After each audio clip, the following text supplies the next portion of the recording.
नमस्कार. मी भाऊ तोरसेकर. तुम्ही बघत आहात प्रतिपक्ष. मित्रांनो, सध्या महापालिका निवडणुकांची धावपळ सगळीकडे सुरू झाली आहे आणि राज्यातल्या सगळ्याच्या सगळ्या म्हणजे 29 महापालिकांची निवडणूक होऊ घातलेली आहे. मी बोलतोय तेव्हापासून अवघे 5 दिवस बाकी आहेत. उमेदवारी अर्ज भरायला सुरुवात होईल. 23 डिसेंबर पासून 30 डिसेंबर पर्यंत ह्या काय म्हणतात त्याला उमेदवारी अर्ज भरले जाणार आहेत आणि पुढच्या 2-3 दिवसामध्ये अर्ज मागे घेणं वगैरे काय असेल ते होईल, छाननी होईल आणि 15 जानेवारीला मतदान होणार आहे. आणि या सगळ्या गडबडीमध्ये आघाड्या, युत्या, स्थानिक, एकमेकाविरुद्ध वगैरे जे काय आहे हे सगळंच्या सगळं पुढच्या जवळजवळ 10 दिवसामध्ये आटपावं लागणार आहे. कारण 23ला अर्ज भरायला सुरुवात होईल. याचा अर्थ 30 तारीख नंतर कोणालाही अर्ज भरता येणार नाहीये. जे अर्ज भरलेले असतील त्यांना अर्ज मागे घेता येईल, पण 30 डिसेंबर नंतर कोणालाही अर्ज भरता येणार नाही. आणि म्हणून जे काय आहे ते 25-26 पर्यंत जो काय ख्रिसमस सुरू होतोय त्या दिवसापर्यंत प्रत्येक आघाडीला, युतीला आपल्या जागा वाटप उरकून घ्यावं लागेल, इच्छुकांना समजावावं लागेल आणि हे सगळं 30च्या आत आवरलंच पाहिजे. आणि मग जे काय बारीक सारीक राहिलं असेल अर्ज मागे घेणं वगैरे वगैरे हे 2 किंवा काय 3 तारीख पर्यंत चालेल. आणि या पार्श्वभूमीवर 29 महापालिका असल्या तरी महत्वाची आहे ती मुंबई महापालिका. आणि मुंबई महापालिका ही परत एकदा ठाकरे ब्रँडच्या छत्राखाली राहिली पाहिजे. यासाठी सगळ्या क्षेत्रातून म्हणजे महायुतीचे समर्थक सोडले तर सगळ्या बाजूने ठाकरे ब्रँड वाचवण्याचा आटापिटा जोरदार चालू आहे. आणि तो केवळ राज किंवा उद्धव या दोघात चुलत भावंडांकडून नाही तर अनेक लोकांना ठाकरे ब्रँड आता हवासा झालेला आहे. म्हणजे ज्यांनी आयुष्यातली उमेदीची कारकीर्द ही ठाकरेंच्या विरोधात आणि शिवसेनेच्या विरोधात खपवली ते सुद्धा आपल्या भाजप विरोधासाठी, ठाकरे समर्थनासाठी, ठाकरे ब्रँडचा डंका वाजवण्यासाठी पुढे आलेले आहेत. आणि या पार्श्वभूमीवर जे काय आता चालू आहे, अजूनही 2 भावंडांनी कितीही एकमेकांच्या घरी भेटी दिल्या तरी एकत्र लढतो अशी घोषणा केलेली नाही. आणि जागा वाटपाच्या खडकावर या 2 भावंडांचं दारू अडकलेलं आहे. ते फुटतंय की बाजूला सुखरूप होतंय हे दिसेल. पण या निमित्ताने जे जागा वाटपाची किंवा युतीची घोषणा करण्यासाठी ज्या ज्या गोष्टी माध्यमातून पुढे आल्या त्यात एक मजेशीर गोष्ट पुढे आली ती म्हणजे 9 हा आकडा. राज ठाकरे यांच्यासाठी 9 हा आकडा अत्यंत लकी आहे, नशीबवान आहे. आणि म्हणून 18 तारीखला, खरं तर मी 18 तारीखला बोलतोय पण अजूनही युती झाल्याची घोषणा मी बोलतोय तोपर्यंत झालेली नव्हती. पण राज ठाकरे यांना 9 हा आकडा लकी असल्यामुळे 18 तारीखलाच युतीची घोषणा होईल असं सांगितलं जात होतं. आणि त्यावरून मला एक खूप जुनी आठवण आली, जवळजवळ 30 वर्षापूर्वीची आठवण आली. 9 हा आकडा याचं कारण 30 वर्षापूर्वी आपला वार्ताहर नावाच्या दैनिकाचा मी संपादक होतो आणि तेव्हा 1995च्या विधानसभा निवडणुका व्हायच्या होत्या. त्यामध्ये शिवसेना, भाजप युती आणि काँग्रेस आणि बाकीचे पक्ष अशी लढत व्हायची होती. आणि त्यामध्ये शिवसेना आणि भाजप यांच्यात सुद्धा जागा वाटपावरून आज जसं ठाकरे बंधूंमध्ये गुऱ्हाळ चाललेला आहे असंच गुऱ्हाळ त्यावेळेला शिवसेना आणि भाजप यांच्यात चाललेलं होतं. एका बाजूला प्रमोद महाजन आणि गोपीनाथ मुंडे आज दोघेही हयात नाहीत ते होते, तर दुसऱ्या बाजूला उद्धव ठाकरे आणि राज ठाकरे हे शिवसेनेच्या बाजूने या जागा वाटपांच्या वाटाघाटीसाठी जात होते. आणि त्यावेळेला नेमक्या जागा 288 विधानसभेच्या जागा आहेत, या कशा वाटायच्या, त्यात मोठा भाऊ कोण, त्यात कोणाला किती, यावरून वाद चालले होते. लोकसभेला आधी झालेल्या निवडणुकीत तो वाद झालेला नव्हता, पण विधानसभेला हा वाद उफाळून आला होता. आणि त्यामुळे कमी जागांवर विधानसभेत भाजपने समाधान मानायचं आणि अधिक जागावर लोकसभेत भाजप लढणार, हे गणित होतं. पण लोकसभेच्या यशानंतर या युतीमध्ये जागा वाटपावरून विधानसभेच्या एक खडाजंगी झाली होती. आणि तेव्हा सुद्धा हा 9 हा आकडा जो राज ठाकरेंना लकी मानला जातो, त्याची चर्चा झालेली होती. आणि तो माझ्या लक्षात राहण्याचं कारण असं की आपला वार्ताहर या दैनिकाचा संपादक म्हणून मी त्यावर एक अग्रलेख लिहिला होता. आणि त्या अग्रलेखाचं शीर्षक होतं, नकटीच्या लग्नाला 117 विघ्न. आपल्याकडे तुम्हाला माहिती आहे, मराठीमध्ये एक म्हण आहे, वाक्प्रचार आहे, उक्ती आहे, नकटीच्या लग्नाला 17 विघ्न. म्हणजे आधीच ती मुलगी सुंदर नाहीये, नवरा मुलगा शोधायचा तरी मारामारी असते, अनेक जण नाकामोडून जाणार. आणि अशा मुलीचं एकदा लग्न ठरलंय तर ते लग्न पार पडेपर्यंत किती कटकटी होतात, किती विघ्न येतात. त्या अर्थाने ती म्हण आहे, नकटीच्या लग्नाला 17 विघ्न. पण योगायोग असा होता की तेव्हा जे काय 9 या आकड्याच्या भोवती गणित सेटल करण्यात आलं, ते 117 आणि 171 असं होतं. आणि दोन्हीकडे तुम्ही बघा, भाजपला 117 जागा आणि तुमच्या शिवसेनेला 171 जागा अशी विभागणी झाली होती. मोठा भाऊ अर्थातच शिवसेना विधानसभेला होती. आणि हा नकटी हा शब्द माझा नाहीये. त्यावेळेला प्रमोद महाजन हे भाजपचे महाराष्ट्रातले एक प्रमुख नव्हे तर सर्वोच्च नेता होते. आणि त्यांनी नकटी हा शब्द पहिल्यांदा वापरला. वारंवार जागा वाटपावरून बैठका होत होत्या, पण निष्पन्न काही होत नव्हतं, फिसकटत होतं. अखेरीस भाजपचे तत्कालीन राष्ट्रीय नेते आणि सर्वोच्च नेते किंवा पक्षाध्यक्ष असलेले लालकृष्ण अडवाणी यांनी प्रमोद महाजन आणि नरेंद्र मुंडे प्रमोद महाजन आणि गोपीनाथ मुंडे यांना साफ सांगितलं की कुठल्याही परिस्थितीत युती झाली पाहिजे. 2-4 जागा तुम्ही कमी घ्या किंवा 2-4 जागा त्यांना वाढवून द्या, प्रॉब्लेम नाही, पण कुठल्याही परिस्थितीत विधानसभा 1995ची ही शिवसेना आणि भाजप युती म्हणूनच लढवली पाहिजे. आणि त्यामुळे आपला नाईलाज झालाय आणि आपण शिवसेनेबरोबर कमी जागांवर तडजोड करतोय. हे सांगताना प्रमोद महाजन यांनी एक शब्द वापरला होता की मुलगी नकटी आहे पण लग्नाला होकार द्यावा लागतोय.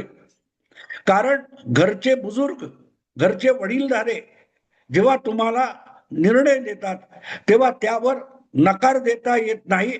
त्यामुळे आम्हाला मुलगी पसंत नसली आणि ती नकटी असली, आता मुलगी याचा अर्थ शिवसेना असा नव्हता, मुलगी याचा अर्थ जो जागा वाटपाचा आकडा ठरत होता तो प्रमोद महाजन यांना किंवा भाजपला मान्य नव्हता. पण अडवाणींनी व्हिटो काढलेला होता, फतवा काढलेला होता की कुठल्याही परिस्थितीत शिवसेनेला बरोबर घेऊनच महाराष्ट्र विधानसभेच्या निवडणुका लढवायच्या आहेत, तेव्हा निमूटपणे कमी अधिक काय ते करा, पण वेळेवर जागा वाटप उरकून घ्या. आणि त्यातून जो आकडा पुढे आला तो होता भाजपला 117 जागा आणि शिवसेनेला 171 जागा. दोघांची बेरीज केली तर तुमच्या लक्षात येईल ती बेरीज 288 होते. पण गंमत अशी आहे की दोन्ही जागा वाटप झालेलं असलं तरी दोघांच्या वाट्याला ज्या जागा आल्या त्या नेमक्या 1 आणि 7 या अंकामधल्या होत्या. 117 आणि 171. अर्थात शिवसेनेला मिळालेल्या जागा अधिक असल्या तरी त्यातल्या प्रचंड पश्चिम महाराष्ट्रातल्या असल्यामुळे त्यातल्या निदान 40-50 जागा तरी शिवसेना जिंकण्याची बिलकुल शक्यता नव्हती. एवढी काँग्रेस त्यावेळेला पश्चिम महाराष्ट्रामध्ये बलशाली पार्टी होती. पण कोकण, मुंबई, उत्तर महाराष्ट्र, मराठवाडा, विदर्भ असे जे इतर प्रदेश होते तिथे काँग्रेस दुबळी झालेली होती आणि तिथे युतीकडून त्यांना मात दिली जाणार हे उघड होतं. आणि म्हणून पश्चिम महाराष्ट्रातल्या अधिकाधिक जागा शिवसेनेला देण्यात आल्या आणि त्यामुळे शिवसेना ही 171 जागा लढवणार आणि भाजप 117 जागा लढवणार असं गणित होतं. आणि झालं तसंच. पण 117 या कमी जागा लढवून सुद्धा मला वाटतं भाजपने 60 पेक्षा अधिक 63 वगैरे जागा जिंकल्या, तर 70 पेक्षा अधिक मला वाटते शिवसेनेने जिंकल्या होत्या. स्ट्राईक रेट भाजपचा अधिक होता वगैरे वगैरे, पण तो भाग महत्वाचा नाही.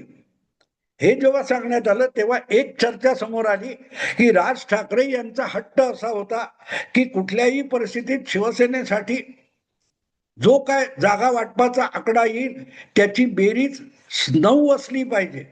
तेव्हा आत्ता जी चर्चा चालली आहे की राज ठाकरे यांच्यासाठी 9 हा आकडा लकी असल्यामुळे जागा वाटप असो की जागा वाटप आणि युतीची घोषणेची तारीख असो ती 9 असली पाहिजे. एक मी व्हिडिओ बघितला त्याच्यामध्ये वेगवेगळ्या कारणासाठी राज ठाकरे यांच्या आयुष्यात 9 हा आकडा कसा महत्वाचा आहे हे वर्णन करून सांगण्यात आलं. पण मला त्याची एक गंमत अशी वाटली की जर 9 हा आकडा इतका महत्वाचा राज ठाकरे यांना आजही वाटत असेल तर मग राज ठाकरे यांनी 5 जुलैच्या ऐवजी 9 जुलै रोजी वरळी डोम मध्ये 2 बंधूंच्या मनोमिलनाची इव्हेंट का केली नाही. 9 हा आकडा राज ठाकरेंना किंवा 9 ही तारीख राज ठाकरेंना एवढी महत्वाची वाटत असेल तर मग वरळी डोमची जी 2 बंधूंच्या मनोमिलनाची इव्हेंट होती, कार्यक्रम होता, तो सुद्धा 9 किंवा 18 जुलै रोजी करता आला असता, पण तो केला नाही. हा कदाचित एक भाग आहे. असली जे मनोरंजक कहाण्या सांगितल्या जातात त्यामध्ये एक गोष्ट लक्षात घेता येईल की 2025 हे जे 4 आकडे आहेत त्यांची बेरीज सुद्धा 9 होते. त्यामुळे कदाचित तसं असेल की तारीख सोडा, वर्षाचे आकडे मोजा. तुम्हाला आकडाच जर 9 पाहिजे असेल तर गेल्या या वर्षाचा आता शेवट जवळ आलेला आहे त्या वर्षभर वर्षाचा आकडा हा 9 बेरीज येणाराच होता. 2025 225. आणि त्यामुळे राज ठाकरे यांच्यासाठी हे वर्ष संपूर्णपणे नशीबवान असू शकतं. अर्थात दुरावलेला चुलत भाऊ 18-19 वर्षानंतर सोबत आला, तो सुद्धा 2025 मध्ये आला असेल तर बेरीज 9 असलेलं 2025 हे राज ठाकरे यांच्यासाठी एक लकी किंवा नशीबवान वर्ष म्हणावं लागेल. पण मुद्दा असा आहे की युती अमुक तारखेला जाहीर केली तर तो कोणा पंडिताने किंवा ज्योतिषाने कडून दिलेला मूर्ख आहे का, मुहूर्त आहे का, हे बघावं लागेल. मला माहित नाही, पण अशा सगळ्या गोष्टी दुय्यम असतात. मुहूर्त कितीही चांगला असला तरी त्यासाठी आवश्यक असलेली जी मेहनत असते ती करता आली पाहिजे. व्यवस्था आणि तडजोडी लवचिकपणे करता आल्या पाहिजेत. भले 171 जागा त्यावेळेला 30 वर्षापूर्वी शिवसेनेला देण्यात आल्या, त्यातल्या बहुतांश पडणाऱ्या असल्यामुळे आणि त्या स्वीकारायला शिवसेना तयार असल्यामुळे ती तडजोड झाली होती. पण ज्या जिंकायला अधिक उपयुक्त आहेत अशाच जागा मुंडे आणि महाजनांनी आपल्या पदरात पाडून घेतल्या होत्या. त्यामुळे त्यांचा स्ट्राईक रेट चांगला होता आणि त्यांचा आकडाही चांगला निवडून आला. असो, आजच्या परिस्थितीत आपण बघितलं तर मुंबईमध्ये ठाकरे बंधूंनी उरलेल्या महाराष्ट्राकडे तुलनेने साफ दुर्लक्ष केलं आहे आणि मला ते आक्षेपार्ह वाटत नाही. हे मी अनेकदा आधीच्या व्हिडिओमध्ये सांगितलेलं आहे. जिथून शिवसेनेची किंवा ठाकरे राजकारणाची सुरुवात झाली त्या मुंबईमध्ये जर तुमची पाळंमुळं सैल झाली असतील तर ती परत एकदा घट्ट करणं अगत्याचं आहे आणि त्यासाठी उरलेल्या महाराष्ट्राकडे पाठ फिरवणं आणि आता प्राधान्य म्हणून मुंबई महापालिका जिंकण्यासाठी सर्व प्रकारचे प्रयत्न करणं, तडजोडी करणं ठाकरे बंधूंना आवश्यक वाटत असेल तर ते त्यांच्या हिताचं आहे, हे मी यापूर्वीच सांगितलेलं आहे. आणि म्हणून जे काय आता जागा वाटप चाललंय त्यामध्ये अधिक वेळ न घालवता जर एकत्र लढणार असाल तर वेळच्या वेळी तुमचे जे उमेदवार 227 वॉर्ड मधून लढायचे आहेत त्यांच्यावर उपकार करा. त्यांच्या जिंकण्यासाठी त्यांना वेळ मिळणं आवश्यक आहे. आणि म्हणून जर खरोखरच ठाकरे ब्रँड वाचवायचा असेल आणि परत एकदा मुंबई महापालिकेवर ठाकरे ब्रँडचा महापौर आणायचा असेल, मुंबई महापालिकेची सत्ता ठाकरे ब्रँडकडे राखायची असेल तर अधिक विलंब आणि अधिक वेळ काढूपणा चालणार नाही. तेव्हा 9चा आग्रह मी समजू शकतो, 9चा आग्रह मी समजू शकतो, पण त्यापेक्षाही महत्वाची बाब म्हणजे जे जे उमेदवार होतील त्यांना प्रचारासाठी, घरोघर जाण्यासाठी, मतदारांच्या भेटीगाठी घेण्यासाठी वेळ मिळणं ही सगळ्यात मोठी तातडीची गरज आहे. जर 3 तारीखला फायनल लिस्ट तयार होणार आहे तर 3 पासून 13 पर्यंत प्रचाराला फक्त 10 दिवस मिळतात. आणि त्या सगळ्या कालखंडामध्ये आपल्या कार्यकर्त्यांचा, पाठीराख्यांचा, प्रचारकांचा गोतावळा उभा करून कमीत कमी 30 ते 40 कुठे 50,000 मतदारांपर्यंत जाऊन पोहोचणं सोपी गोष्ट नाहीये. जेव्हा आपला लकी नंबर बघण्यापेक्षा ठाकरे बंधूंनी त्यांच्यासाठी एकेका बुरुजावर लढणारे जे त्यांचे मावळे आहेत त्यांना अधिकाधिक वेळ देणं अगत्याचं आहे. आणि म्हणून युतीची कधी घोषणा होणार, त्याची तारीख किती असेल, त्याचा मुहूर्त काय असेल, या गोष्टी या क्षणी दुय्यम आहेत. आणि जर 5 जुलै पासून आता डिसेंबर पर्यंत जवळजवळ 5.5 महिन्यामध्ये युतीची घोषणा सुद्धा होत नसेल आणि तुमचेच पाठीराखे किंवा इच्छुक उमेदवार जर असमंजस मध्ये राहणार असतील तर मग तो 9वा आकडा लकी ठरत नाही, तो घातक ठरू शकतो. आणि म्हणून मी म्हणेन की अजूनही जागा वाटपाचा जो घोळ चाललाय त्याकडे बघितल्यानंतर मला माझंच जुनं शीर्षक आठवलं, नकटीच्या लग्नाला 117 विघ्न. आता इथे 117 नाही आहेत, तेव्हा त्या 117 जागा होत्या, इथे 227 जागा आहेत. आणि 227 मध्ये 110 आणि 117 असंही वाटप होऊ शकतं किंवा 97 आणि 130 असं वाटप होऊ शकतं. जे काय व्हायचं ते होईल, पण मुहूर्त वगैरे बघण्यापेक्षा अधिकाधिक जागा जिंकणं आणि अगदी नेमकं त्यात जायचं असेल तर 117 जागा जिंकल्या युतीने तरीही 9 हा आकडा येईल. किंवा 9 आकड्याचं प्रेम करायचं असेल तर मला असं वाटतं की ठाकरे बंधूंनी युती करून 117 नगरसेवक मुंबईत निवडून आणण्याच्या दिशेने प्रयास करणं, झोकून देणं अगत्याचं आहे. त्यापेक्षा तारीख 9 किंवा त्याची बेरीज 9 याला काहीही किंमत नाही. त्या तारखा राहतील, कागदोपत्री लिहिल्या जातील, रेकॉर्डवर राहतील, पण जर महापालिकेतल्या तुमच्या नगरसेवकांचा आकडा हा 117 पेक्षा खाली येणार असेल किंवा 100 वर येऊन अडकणार असेल तर मग 9वा आकडा लकी राहत नाही. तेव्हा नकटीच्या लग्नाला किती विघ्न आहेत ते बाजूला ठेवा आणि 117 जागा जिंकण्याच्या तयारीला लागा. एवढंच बोलून थांबतो. आवडलं लाईक करा, शेअर करा आणि प्रतिपक्षाला सबस्क्राईब करा. नमस्कार.